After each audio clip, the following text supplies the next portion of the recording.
Veliyannur Vande Mataram vocational higher secondary school NSS യൂണിറ്റിന്റെ ആഭിമുഖ്യത്തിൽ ഭാരതീയം സപ്തദിന സഹവാസ ക്യാമ്പിന്റെ ഭാഗമായി ജലം ജീവിതം പ്രോഗ്രാം സംഘടിപ്പിച്ചു.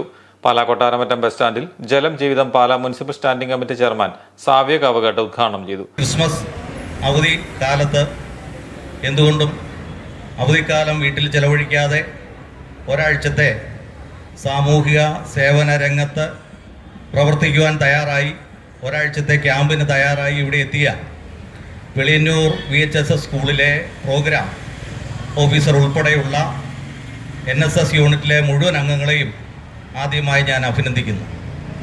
കാരണം ഇന്നത്തെ കാലത്ത് കുട്ടികൾ മാതാപിതാക്കൾ ആഗ്രഹിക്കുന്ന കുട്ടികളുടെ വിദ്യാഭ്യാസത്തിലൂടെ പഠനത്തിലൂടെ മാത്രം വളരുന്ന ഒരു സാഹചര്യമാണ്. അതിൽ നിന്നൊക്കെ മാറ്റമായി തീർച്ചയായും വിദ്യാർത്ഥികൾ വളർന്നു വരേണ്ടത് സമൂഹത്തിൻ്റെ ആവശ്യകതകൾ അറിഞ്ഞ് പ്രവർത്തിച്ച് അതിനുവേണ്ടി നിലകൊള്ളുവാനും കൂടി തയ്യാറായി ഇറങ്ങി വരേണ്ട ആവശ്യമാണ്. ആ ഒരു ആവശ്യത്തിലേക്ക് ഇതുപോലുള്ള ക്യാമ്പുകളും പ്രവൃത്തികളും അവരുടെ ജീവിതത്തിൽ തീർച്ചയായും ഒത്തിരിയേറെ മേന്മകൾ ഉണ്ടാക്കുവാൻ സഹായിക്കും. വെള്ളപ്പാട് നിന്നും NSS യൂണിറ്റ് അംഗങ്ങൾ ജാഥയായിട്ടാണ് കൊട്ടാരമറ്റം ബസ് സ്റ്റാൻഡിലെത്തിയത്. തുടർന്ന് ജലം ജീവിതം ബോധവൽക്കരണ മൈമും നടത്തി.